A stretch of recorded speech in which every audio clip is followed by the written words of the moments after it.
2024 metų Fordukas F150 pick-up trokelis, kurį parduoda draudimo kompanija. Sausio 15 bus aukcionas, o pažeidimas yra į priekinę dalį. Kaip matote, sparnas, duris šiek tiek pabraižytas yra dažai, bet sparnas, bamperis, lempa, grotelės.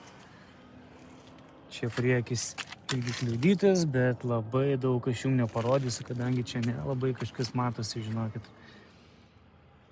Atrodo, niekas nevarva skysčiai, tai radiatoriai turėtų būti sveiki. Galit pasižiūrėti loto numeriuką. 17 000 mylių tik tai nuvažiuotas. Pagalvis yra iššaudžiusios. Visos panelės matau tik tai sveika, bet ir vairo, ir kelienų, ir abiejų pusių lubų ir sėdynės. Bet gero, žiūrėkit, kokios sėdynės su rombais. Labai minkštos, patogios.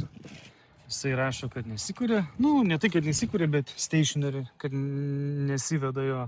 Bet priežastis kokios gali būti, sunku labai pasakyti.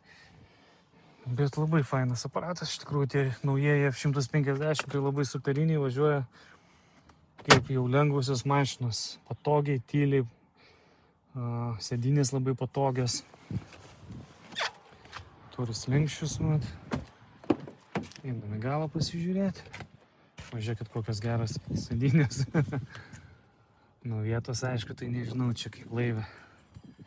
Vietos beli kiek. Bagažinė bed, vadinam angliškai. Švari, tvarkinga. Čia galas neliestas. Šitas šonas ir galas yra viskas tvarkoj.